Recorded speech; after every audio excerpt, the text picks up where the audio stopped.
নমস্কার বন্ধুরা, এই যে দেখো আমি যাচ্ছি এখন বোনের বাড়ি।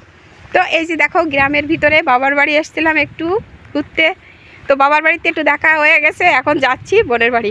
আর এই যে দেখো চারিদিকে কি সুন্দর প্রকৃতি। আর এই যে বাবার বাড়ি আসার পরে দেখো বৃষ্টি হয়েছিল, তো এখানে অল্প একটু কাঁচা রাস্তা আছে, মানে মাটির রাস্তা আছে।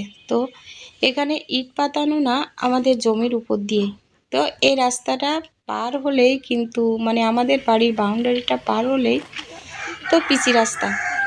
তো আমি আর আমার মেয়ে যাচ্ছি তো বোনের বাড়ি গিয়ে তো তোমাদের সাথে কথা বলবো। তো কোনো রান্নাবান্নার ভিডিও শেয়ার করছি না, তো সবাই তোমরা দেখতে থাকো। তো এই যে দেখো চলে এসেছি বোনের বাড়ি, গ্রামে কিন্তু একেবারে। তো এদের উঠানের পরে দেখো একটা থান আছে, মানে এখানে গাউটি পূজা হয়। হ্যালো বন্ধুরা, এই যে দেখো দিদির বাড়ি এসে মাঠে চলে এসেছি। এই যে দেখো, তো দেখো শুধু চারিদিকে সবুজ আর সবুজ, মানে দেখতে কি অপূর্ব লাগছে। তোমরা শুধু আমাদের সাথে থেকে দেখো। এই যে দেখো আমার দিদি। তো এই যে আমরা আসলাম, তো দুপুরে খাওয়া দাওয়ার পরে বিকালবেলায় একটু মাঠের দিকে ঘুরতে আসলাম। তো এই যে দেখো, তো আমি যাচ্ছি কিন্তু এটা হচ্ছে হলুদ ক্ষেত, এখানে হলুদ লাগিয়েছে। এই যে দেখো, তো হলুদ ক্ষেতের মাছ দিয়ে এই যে আমরা যাচ্ছি। তো এই যে দেখো পাশে দেখো একটা পাট ক্ষেত। তো দেখো পাটের জমি থেকে এখন পাট শাক তুলবো। তো পাট শাক খেতে কিন্তু আমার ভীষণ ভালো লাগে। তোমরা কে কে পাট শাক খেতে ভালোবাসো একটু কমেন্ট করে জানিও। আমার কিন্তু ভীষণ ভালো লাগে এই পাট শাক খেতে। তো দেখো এখন তুলে নিচ্ছি এই কচি পাতাগুলো, একটু সাইড থেকে কেটে কেটে নিচ্ছি যাতে গাছের কোনো আঘাত না লাগে। তো এই যে দেখো পাতাগুলো কেটে নেওয়া যাচ্ছে, কিংবা এইভাবে তুলে এইভাবে কেটে নেওয়া যাচ্ছে। এই যে মাঝ বরাবর পাতার মাঝেতে এভাবে কেটে নেওয়া যায়। তো যে কোনোভাবে নিলেই কিন্তু হয়ে যায়। তো আমি অনেকগুলো তুলে নেব, যাতে সবার হয় সেইভাবে তুলে নেব। তো বন্ধুরা, আর এই যে দেখো এদের বাড়িতে চলে আসলাম। তো এই যে দেখো গাছে কি সুন্দর ফুল হয়েছে। ফুলগুলোর নাম কি তোমরা জানো? এই ফুলগুলো মনে হয় খুব সম্ভব রঙ্গন ফুল। আমার কিন্তু সঠিক জানা নেই, তোমাদের জানা থাকলে কমেন্ট করে জানিও। আর চারিদিকে শুধু সবুজ আর সবুজ, সবুজের সমারোহ এদের বাড়ি। তো গ্রামের বাড়ি খুব ভালো লাগে। আর আমি এখানে না ছোটোবেলায় অনেক থাকতাম, খুব ঘুরতাম, খুব মজা করতাম। গাছে দেখো অনেক লেবু হয়েছে। আর এই যে দেখো আর একটা মজার ব্যাপার কি, গাছে প্রতিটা গাছে চুই গাছ। তো এই যে দেখো আমার দাদাবাবু সব গাছে চুই গাছ লাগিয়েছে, এই যে দেখো। আর আমি এগুলো সব ভিডিও করে করে নিচ্ছিলাম। তো এই যে দেখো যেখানে সেখানে ছোট গাছে বড় গাছে সব গাছে কিন্তু চুই গাছ লাগিয়েছে। তো আমি বলছিলাম যে কতগুলো গাছে চুই আছে।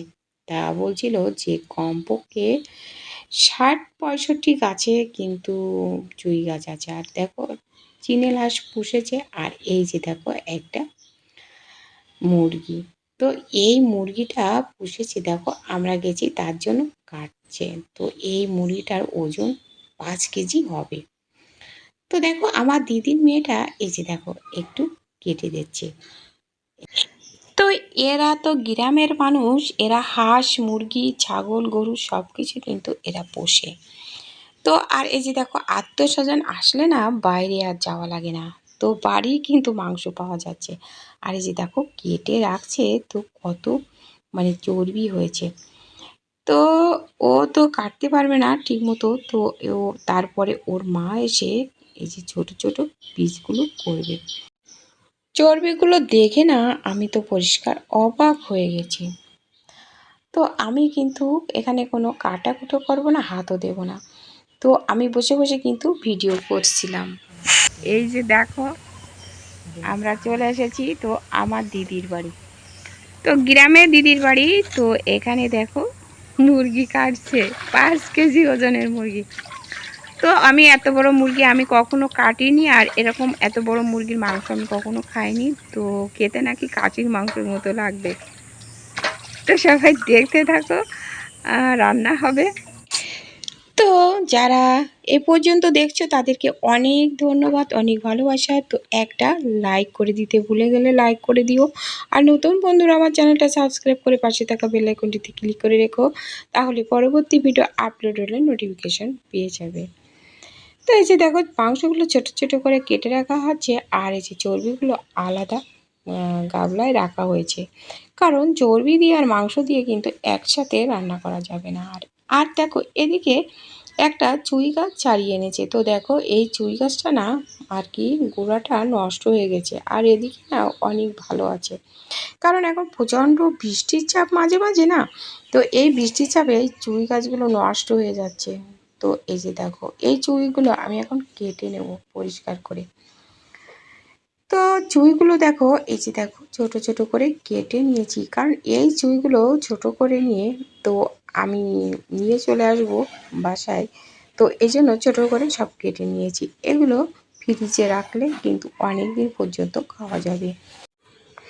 তো আর এদিকে দেখো মাটির চুলায় কিন্তু মাংস রান্না হচ্ছে, আর কিছু মাংস ফ্রিজে রাখা হয়েছে। তো এখানে দেখো ফাইনালি রান্না হয়েছে, আর অনেক কিছু রান্না হয়েছিল। তো আমাদের খাওয়া দাওয়ার পরে এই যে দেখো টিউবওয়েলে থালা ধুয়ে নিচ্ছি আমার মেয়ে আর আমার দিদির মেয়ে। তো খাওয়া দাওয়ার পরে এই যে দেখো ঘুরতে আসলাম, সামনে আছে আখ ক্ষেত আছে, পাট ক্ষেত আছে, আর আছে দেখো এপাশে একটা মিষ্টি কুমড়োর ক্ষেত। মিষ্টি কুমড়োর ক্ষেতে দেখো অনেক মিষ্টি কুমড়ো হয়েছে, তো একটু ভিডিও করে নিলাম। তো এবার দেখো বাসায় ফিরে যাওয়ার পালা, ফিরে যাচ্ছি। আর দিদির বাড়ি থেকে কী কী নিলাম চলো তোমাদের সাথে একটু শেয়ার করি। তো এই যে দেখো যে 5 কেজি মাংস হয়েছিল, তো কিছু মাংস আমার এই যে দেখো একটা টুকরা ফ্রিজে রেখেছিল, তো এই যে দেখো এক টুকরা আমাকে দিয়ে দিয়েছে। তো আমার যেহেতু আমার স্বামী আমার ছেলে বাসায় ছিল এই জন্য। তো আর এখানে দেখো কি কি নিয়েছি দেখো, দেখা যাক এই পলিথিন ব্যাগে কি আছে। রয়েছে সেই চুইগুলো, এগুলো তো আগেই দেখিয়েছি। তো এই সাথে দেখো দুটো পাকা লেবু রয়েছে, নিয়ে এসেছি একটা চুইর চারা। তো এই চুই গাছ না অনেক আছে, তো ওদের বাড়িতে চারাও অনেক রয়েছে। তো তার থেকে একটা চারা আমরা নিয়ে এসেছি যে ব্যালকনিতে আমরা টবে লাগাবো। আমাদের তো অনেক গাছ লাগানোর শখ, তো এই জন্য নিয়ে এসেছি। আর দিয়েছি দেখো আমশক্ত। তো আমি কিন্তু আমশক্ত দিয়েছিলাম, তো আমশক্তর ভিডিও দেওয়া রয়েছে। তো তারপরেও দিদিরা অনেক আমশক্ত দিয়েছে। তো তার ভিতরতে এই যে দেখো কত মোটা মোটা দুটো আমশক্ত দিয়েছি। তো এরকম ভাঁজ করার পরে কিন্তু এই যে দেখো ভেঙে ভেঙে গেছে। তো যেহেতু ব্যাগের ভিতরে করে আনতে হবে, আমি বেশি কিছু আনতে পারি না। তো আর এই যে দেখো আর এক ব্যাগ এই যে লেবু দিয়েছি দেখো তুলে গাছ থেকে।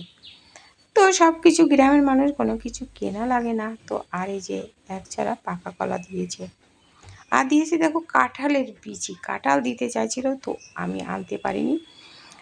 তো অত দূর থেকে তো আনা সম্ভব না, ব্যাগটা তো মানে গাড়ি থেকে নামাতে হবে, উঠাতে হবে, এর জন্য। কথায় বলে দূরে শাকের আটিটাও কিন্তু ভীষণ ভার হয়। তো মাংসের ভিডিওটা পরে দেব, এখন মাংস রান্না হবে। তো বন্ধুরা আজ এ পর্যন্ত, দেখা হবে পরবর্তী ভিডিওতে। ততক্ষণ তোমরা ভালো থেকো, সুস্থ থেকো। নমস্কার বন্ধুরা।